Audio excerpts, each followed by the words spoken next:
Aliens सही में exist करते हैं तो ये सोचना बड़ा स्वाभाविक है कि शायद एलियंस के मन में भी ऐसे ही सवाल उठते होंगे कि कहीं इस यूनिवर्स में वो अकेले तो नहीं। हमारे यूनिवर्स में दो इंटेलिजेंट स्पीशीज के बीच में कम्युनिकेशन कैसे बनाया जाए, इसी सोच को ध्यान में रखते हुए नासा ने कई प्रोजेक्ट शुरू किए ताकि हम किसी तरह एलियंस को एक संदेश भेज सके। ये साल 1977 की बात है कि नासा ने अपना वॉयेजर 1 स्पेसक्राफ्ट लॉन्च किया और उसका मिशन क्लियरली डिफाइन किया। हमारा सोलर सिस्टम यानी सौर मंडल की खोज को बाहरी प्लैनेट्स के आसपास से लेकर सूर्य के प्रभाव क्षेत्र की बाहरी सीमाओं तक और शायद उससे भी आगे तक बढ़ाना। सिंपल भाषा में कहा जाए तो ये एक इंटरस्टेलर मिशन था। हमारी मिल्की वे गैलेक्सी में करोड़ों अरबों सोलर सिस्टम्स हैं। इन सोलर सिस्टम्स के बीच में जो जगह है उसे इंटरस्टेलर स्पेस कहा जाता है।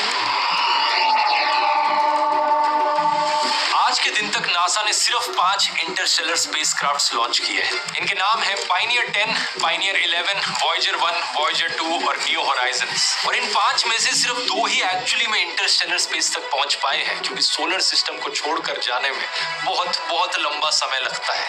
और ये 2 जो छोड़कर जा पाए हैं, ये 2 बड़े खास हैं, वॉयेजर 1 और वॉयेजर 2। इन्होंने सोलर सिस्टम की एक ऐसी सैर लगाई कि हमें जुपिटर, सैटर्न, यूरेनस और नेपट्यून की एक कमाल की फोटोज मिल पाई। आज के दिन तक वॉयेजर 2 इकलौता स्पेसक्राफ्ट है जो यूरेनस और नेपट्यून के पास गया है। और वॉयेजर 1 का सफर तो इतना लंबा रहा है कि ऑफिशियली धरती से सबसे दूर पहुंचने वाला मैनमेड ऑब्जेक्ट बन चुका है।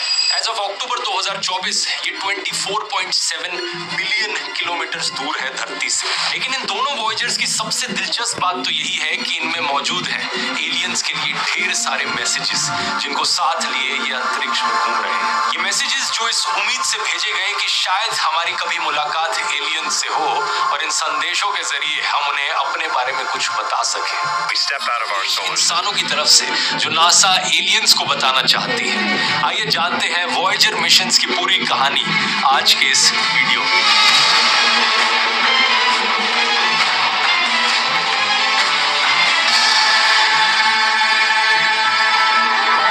साल 1965 की बात है दोस्तों कि नासा में काम करने वाले एक इंजीनियर ने नोटिस किया कि हमारे सोलर सिस्टम के आखिरी 4 प्लैनेट्स जुपिटर, सैटर्न, यूरेनस और नेपट्यून एक बड़ी ही अनोखी ज्योमेट्रिक अरेंजमेंट में आ जाएंगे लेट 1970s के समय में। एक ऐसी अनोखी अरेंजमेंट जो 175 सालों में सिर्फ एक बार आती है। इस अरेंजमेंट का मतलब था कि एक ऐसा स्पेसक्राफ्ट भेजा जा सकता था जो इन चारों प्लैनेट्स के ग्रेविटेशनल फोर्स का फायदा उठाकर इन चारों प्लैनेट्स के पास से गुजर जाए बहुत कम फ्यूल और समय इस्तेमाल करते हुए। इस प्रिंसिपल को ग्रेविटी असिस्ट कहा जाता है। किसी प्लैनेट या स्पेस में मौजूद किसी और ऑब्जेक्ट के मास का इस्तेमाल करना अपनी स्पीड और ट्रेजेक्टरी बदलने के लिए। इसी के आधार पर नासा ने वॉयेजर 1 और वॉयेजर 2 मिशंस के प्लान्स बनाए और यही कारण कि साल 1977 का ईयर चुना गया इन दोनों स्पेसक्राफ्ट्स को लॉन्च करने के लिए। मिशन के अनुसार वॉयेजर 1 को जुपिटर और सैटर्न के पास से फ्लाई बाय करना था, खासकर सैटर्न के बड़े मून टाइटन पर फोकस करते हुए। और दूसरी तरफ वॉयेजर 2 को जुपिटर, सैटर्न, यूरेनस, नेपट्यून के पास से गुजरना था। दोनों स्पेसक्राफ्ट्स के डिजाइन की बात करें तो एक दूसरे से काफी सिमिलर थे। दोनों ही 3 radio isotope thermo electric generator द्वारा पावर्ड थे। इनमें कोई सोलर पैनल्स नहीं लगे थे क्योंकि मार्स जुपिटर को पार करते ही सोलर एनर्जी काफी हद तक यूजलेस हो जाती है। उतनी दूर पहुंचकर सूरज की किरणों में इतनी एनर्जी ही नहीं रह जाती कि उससे कुछ सोलर एनर्जी निकाली जा सके। और इनका मिशन तो सोलर सिस्टम को पार करना था। इसलिए ये जो डिवाइसेस हैं ये प्लूटोनियम एलिमेंट के रेडियो एक्टिव डीके से पावर्ड है। प्लूटोनियम जब डीके होता है तो हीट निकलती है, उस हीट को बिजली में कन्वर्ट करा जा सकता है। यहीं से ही ये नाम आता है radio isotope thermo electric generator. इसके अलावा दोनों स्पेस प्रोब्स में 10 साइंटिफिक इंस्ट्रूमेंट्स लगाए गए थे। इसमें था एक 2 कैमरा इमेजिंग सिस्टम तस्वीरें खींचने के लिए, एक स्पेक्ट्रोमीटर जो हाइड्रोजन की एबंडेंस को मेजर करता, दूसरा स्पेक्ट्रोमीटर जो अंतरिक्ष में अल्ट्रावायलेट एक्टिविटी को मेजर करता, एक मैग्नेटोमीटर जो प्लैनेट्स की मैग्नेटिक फील्ड्स को मापता, एक हाई गेन एंटीना कम्युनिकेट करने के लिए धरती के साथ, बाकी कुछ छोटे मोटे इंस्ट्रूमेंट्स रेडिएशन के अलग अलग लेवल्स को मापने के लिए। इंटरेस्टिंग चीज ये है कि वॉयेजर 2 का लॉन्च वॉयेजर 1 से पहले किया जाता है। 20 अगस्त 1977 में वॉयेजर 2 लॉन्च होता है और 16 दिन बाद 5 सितंबर 1977 को वॉयेजर 1 का लॉन्च होता है नासा केनेडी स्पेस सेंटर से। जो रास्ता वॉयेजर 1 ने लिया वो ज्यादा छोटा और तेज था वॉयेजर 2 के कंपैरिजन में। तो जुपिटर के पास सबसे पहले वॉयेजर 1 ही पहुंचता है और मार्च 1979 में ये जबरदस्त टाइम लैप्स इसके द्वारा लिया जाता है। ये 66 अलग अलग फोटोज से द्वारा बनाया गया एक टाइम लैप्स है। हर एक तस्वीर जुपिटर के एक रोटेशन पीरियड के बाद ली गई है। लगभग 10 घंटे का समय लगता है जुपिटर को रोटेट करने में। ये पहली बार था कि जुपिटर और जुपिटर के मून्स की इतनी क्लियर कट फोटोज हमें देखने को मिल पाई और यहीं पर डिस्कवरी हुई जुपिटर के रिंग्स की। बहुत से लोगों को लगता है कि सिर्फ सैटर्न प्लैनेट के अराउंड रिंग्स मौजूद है, लेकिन रिंग्स जुपिटर के अराउंड भी है। हालांकि वो इतने क्लियरली दिखते नहीं है जब तक पास से ना देखो। ये जो जुपिटर प्लैनेट है, इसके मून्स और इसके रिंग्स, इन तीनों कंपोनेंट्स को साथ में मिलाकर जोवियन सिस्टम कहा जाता है। ये जोवियन शब्द Roman God of sky and thunder से आता है, जोव जिसका नाम है, और जोव का ही दूसरा नाम जुपिटर भी है, जहां से इस प्लैनेट का नाम भी पड़ा। अब बात कुछ ऐसी है दोस्तों कि जुपिटर जैसे ही 3 और प्लैनेट्स मौजूद है हमारे सोलर सिस्टम में, सैटर्न, यूरेनस और नेपट्यून। इन सभी प्लैनेट्स पर रिंग मौजूद है, बहुत सारे मून्स मौजूद हैं और ये सारे के सारे गैस जाइंट्स भी है ये चारों। यही कारण कि इन चारों प्लैनेट्स को मिलाकर जोवियन प्लैनेट्स कहा जाता है, जुपिटर लाइक प्लैनेट्स। इसी जोवियन सिस्टम की एक्सप्लोरेशन के दौरान वॉयेजर 1 ने जुपिटर के 3 अलग अलग मून्स मौजूद है, लेकिन इसके आने के बाद पता चला कि 2 और चांद मौजूद हैं। कुछ महीने बाद 9 जुलाई 1979 को वॉयेजर 2 जुपिटर के पास पहुंचा और ये और भी ज्यादा करीब था जुपिटर के। इसके पास आने से एक और नया चांद हमें देखने को मिला। पता चला एक और मून मौजूद है जुपिटर के पास। इन वॉयेजर मिशंस की डिस्कवरीज के कारण जुपिटर के जो मून्स थे वो 13 से बढ़कर 16 हो गए। लेकिन आज के दिन पता है क्या दोस्तों, हम 95 अलग अलग मून्स डिस्कवर कर चुके हैं। सही सुना आपने, 95 अलग अलग चांद जो जुपिटर के चारों तरफ घूम रहे हैं। इसके करीब 1.5 साल बाद 12 नवंबर साल 1980 को वॉयेजर 1 पहुंचता है सैटर्न के पास। इस वक्त तक वॉयेजर 1 की स्पीड इतनी तेज हो गई थी वॉयेजर 2 के मुकाबले कि वॉयेजर 2 को सैटर्न तक पहुंचने में करीब 9 महीने और लगे। सैटर्न पर पहुंचते ही वॉयेजर 1 ने 3 नए मून्स की खोज करी, एटलस, प्रोमेथियस और पैंडोरा। हाँ, ये पैंडोरा नाम वही है जो अवतार फिल्म में एलियन प्लैनेट का नाम रखा जाता है, लेकिन असलियत में ये सैटर्न के एक मून का नाम है। उस समय तक सैटर्न के नोन मून्स की लिस्ट करीब 15 तक थी, लेकिन आज के दिन हमने करीब 146 मून्स की खोज कर ली है सैटर्न के। वॉयेजर 1 ने कई सारे मून्स की फोटोज खींची जो आप स्क्रीन पर देख सकते हैं। इनमें से शायद सबसे इंटरेस्टिंग ये टाइटन मून। धरती के अलावा ये इकलौता ऐसा ऑब्जेक्ट है हमारे सोलर सिस्टम में जिसका हमें क्लियर एविडेंस मिला है कि जहां पर बहुत सारा लिक्विड स्टेट में पानी मौजूद है। यही कारण कि कई सारी साइंस फिक्शन मूवीज इस पर बनी है जिसमें टाइटन को एक ऐसी जगह दिखा रखा है जहां पर या तो एलियंस रहते हो या फिर जहां पर इंसान जाकर रह सके। सैटर्न को पार करने के बाद वॉयेजर 1 और वॉयेजर 2 के रास्ते अलग अलग हो जाते हैं। वॉयेजर 2 जाता है यूरेनस और नेपट्यून की ओर। ये पहला और इकलौता मैनमेड ऑब्जेक्ट बन जाता है इन प्लैनेट्स के पास से गुजरने वाला। साल 1986 में यूरेनस के पास और 1989 में नेपट्यून के पास से गुजरता है और कुछ ये फोटोज हमारे पास आती हैं। वॉयेजर 1 दूसरी तरफ अपनी ट्रेजेक्टरी बदल लेता है और एक्लिप्टिक प्लेन से बाहर चला जाता है।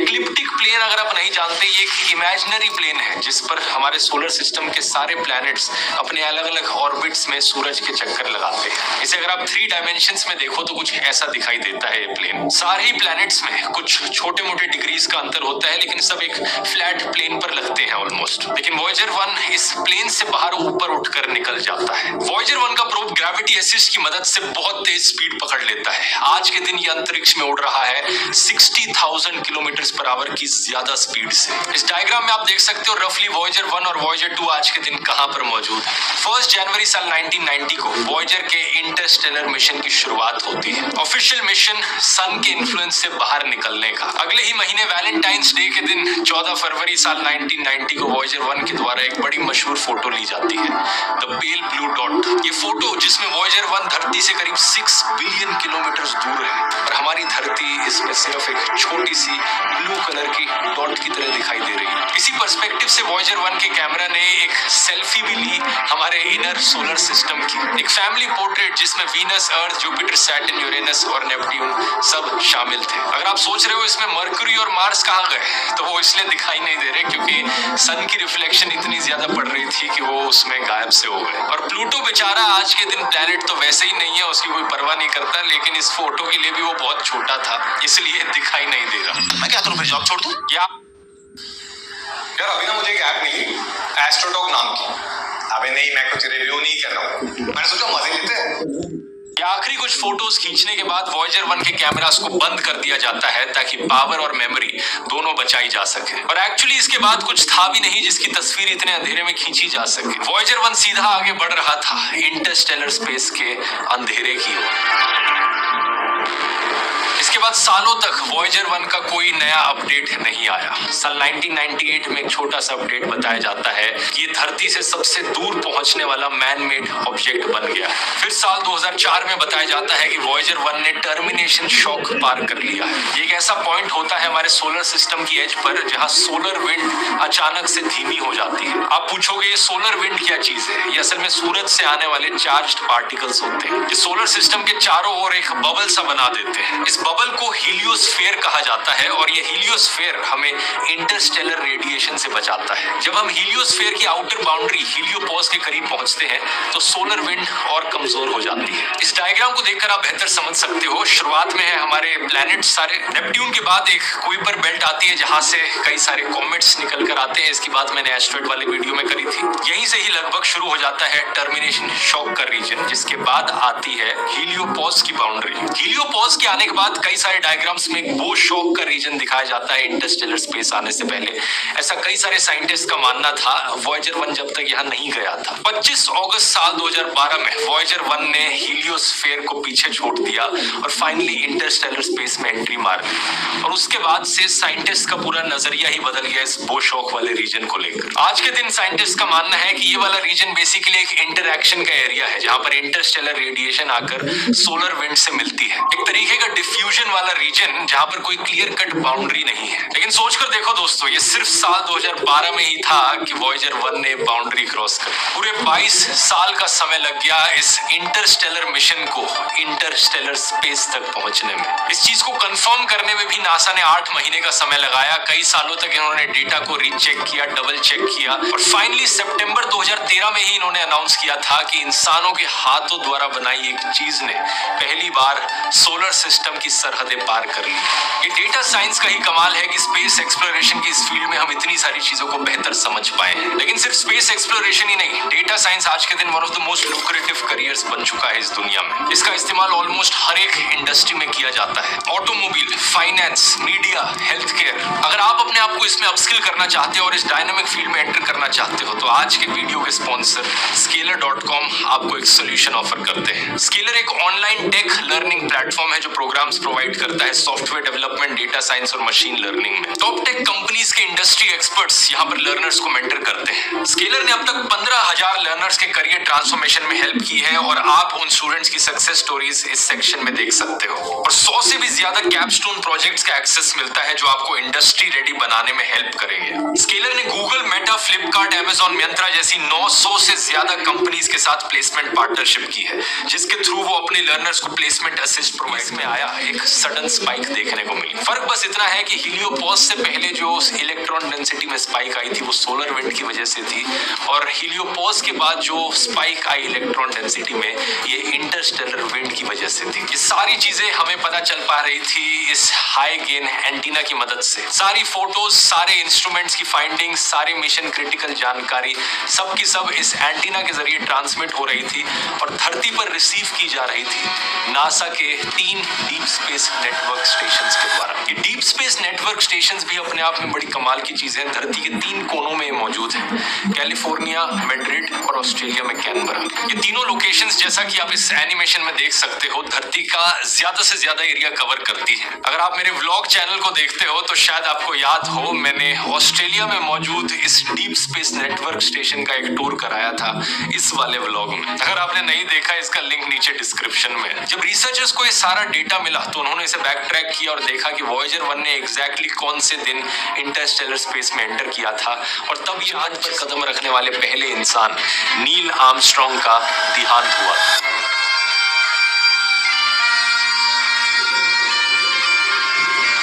अच्छा, ये सारी बात तो हुई वॉयेजर 1 की। यहाँ पर वॉयेजर 2 का क्या हुआ? वॉयेजर 2 ने भी इंटरस्टेलर स्पेस में एंट्री मारी करीब 6 साल बाद, 5 नवंबर साल 2018 में। सिर्फ 2 स्पेस प्रोब्स जो आज के दिन तक ऐसा कर पाए हैं। इन दोनों के अंदर मौजूद है एलियंस के लिए कुछ संदेश। अब भले ही इन दोनों वॉयेजर मिशंस ने कई सारे रिकॉर्ड्स तोड़े हों, लेकिन एलियंस को संदेश भेजने के प्रयास में ये पहले स्पेसक्राफ्ट्स नहीं थे। इससे पहले पायनियर 10 और पायनियर 11 ने भी ये कोशिश करी थी। एक्चुअली में जो मैसेजेस वॉयेजर्स में भेजे गए हैं एलियंस के लिए, वही मैसेजेस पहले पायनियर 10 और 11 में भेजे गए थे। बस फर्क ये है कि वॉयेजर्स में नई टेक्नोलॉजी का इस्तेमाल करके और ज्यादा डिटेलिंग के साथ उन मैसेजेस को भेजा गया है। पायनियर प्लेट एक छोटी सी गोल्ड एनोडाइज्ड एल्यूमिनियम की प्लेट है जो पायनियर्स 10 और 11 के स्पेसक्राफ्ट पर लगाई गई थी। इस पर लिखी गई चीजें एलियंस को हमारी प्लेनेट अर्थ के बारे में बताती है। नासा ने इसे अ मार्क ऑफ मैन कहा है। ये प्लेट सिर्फ 15 से 23 सेंटीमीटर की है, लेकिन इस पर 5 इनग्रेव्ड डायग्राम्स हैं। ये गैलेक्सी में हमारी लोकेशन के बारे में जानकारी देती है। बीच में एक रेडियल डायग्राम है जो असल में एक मैप है। इस मैप में हमारी सूरज की पोजीशन को 14 पल्सर्स के रिलेशन में दिखाया गया है। पल्सर्स जो है वो डीजनरेटेड स्टार्स होते हैं जो तेजी से घूमते हैं और रेगुलर पल्सेस एमिट करते हैं। बेसिकली इस नक्शे को समझने के लिए इंटेलिजेंस लेवल इतना होना चाहिए कि ये सारी नॉलेज पहले से पता हो एलियंस को। ब्लैक के निचले हिस्से में सोलर सिस्टम के प्लैनेट्स को दिखाया गया है और सबसे लेफ्ट में सूरज है, उसके बाद सारे प्लैनेट्स आते हैं। एक एरो बना हुआ है यहाँ पर जो तीसरे प्लैनेट की तरफ पॉइंट आउट करता है कि ये वो प्लैनेट है जहां से स्पेसक्राफ्ट निकल कर आया है। इसके मिडिल राइट हिस्से में एक स्पेसक्राफ्ट का सिलुएट दिखाया गया है और साथ ही साथ यहाँ आप देख सकते हो एक ड्राइंग एक पुरुष और एक महिला की। बेसिकली ये दिखाने की कोशिश करी गई है कि हम इंसान ऐसे दिखते हैं जिन्होंने इस स्पेसक्राफ्ट को बनाया है। नासा ने कहा है ये इंटरस्टेलर स्लैब दर्शाता है कि मानव जाति के पास मानव विकास के युग की भौतिक समस्याओं से परे एक स्पिरिचुअल इंसाइट है। मोटे मोटे तौर पर देखा जाए तो ये शीट काफी बेसिक सी है, ज्यादा कुछ पता नहीं चलेगा एलियंस को। असल में 12 इंच की गोल्ड प्लेटेड कॉपर डिस्क और फोनोग्राफ रिकॉर्ड्स हैं। इनमें आवाजें और इमेजेस दोनों शामिल हैं। ऐसे 2 रिकॉर्ड्स हैं, वॉयेजर 1 और वॉयेजर 2 दोनों पर भेजे गए हैं। आइए थोड़ा डिटेल में देखते हैं कि इनमें क्या है। फोनोग्राफ जो है इसे ग्रामोफोन भी कहा जाता है। ये कुछ ऐसा दिखता है। ये फ्लैट डिस्क्स होती है जिनमें साउंड्स को स्टोर किया जा सकता है। ये एक जमाने में काफी पॉपुलर हुआ करते थे और 1970s के जमाने में काफी पॉपुलर होते थे जब वॉयेजर्स को बनाया जा रहा था। इन डिस्क्स पर ग्रूव्स एक स्पाइरल पैटर्न में अरेंज्ड होते हैं जिनमें साउंड वेव्स इनकोडेड होती हैं। जब एक सुई इन ग्रूव्स के साथ लगकर चलाई जाती है तो वाइब्रेशंस निकलती हैं जो साउंड बॉक्स तक पहुंचती हैं। यहाँ पर एक मेम्ब्रेन होता है जिसके वाइब्रेट होने पर इन डिस्क्स में रिकॉर्ड की गई साउंड वेव्स दोबारा से आप सुन सकते हो। अक्सर इन साउंड वेव्स को एक हॉर्न के जरिए और ज्यादा एम्पलीफाई किया जाता है ताकि लाउडली और क्लियरली आवाज सुनाई जा सके। आज के दिन हमारे पास इमेजेस और डायग्राम्स जो हमारे प्लेनेट और हमारे प्लैनेट्स पर मौजूद स्पीशीज के बारे में बताते हैं, जिसमें बेसिक मैथमेटिकल, केमिकल और फिजिकल डेफिनेशंस भी मौजूद हैं। दूसरी है ग्रीटिंग्स फ्रॉम द अर्थ। 55 अलग अलग भाषाओं में इंसानों के द्वारा बोली गई ग्रीटिंग्स। साथ में प्रिंटेड मैसेज भी है जो अमेरिकन प्रेसिडेंट जिमी कार्टर और उस वक्त के यूनाइटेड नेशंस के सेक्रेटरी जनरल कर्ट वाल्डहाइम ने लिखा था। वो अलग बात है कि इसे समझने के लिए एलियंस को इंग्लिश आनी जरूरी है। तीसरा सेक्शन है music from the earth. Musical selections हमारे धरती पर मौजूद अलग अलग कल्चर्स और एरास की। इसमें 28 ऑडियो रिकॉर्डिंग्स हैं ईस्टर्न और वेस्टर्न क्लासिकल म्यूजिक की और एक इंडियन गाना भी है बेस्ड ऑन राग भैरवी, जात कहाँ हो, जिसे गाया गया है सुरश्री केसरबाई केरकर ने। चौथा सेक्शन है साउंड्स ऑफ द अर्थ जिसमें अलग अलग नेचुरल साउंड्स सुनाई गई हैं, जिसमें 21 अलग अलग ह्यूमन एक्टिविटीज, मशीनों की और नेचुरल फिनोमिना की आवाजें हैं जो कुछ ऐसी हैं।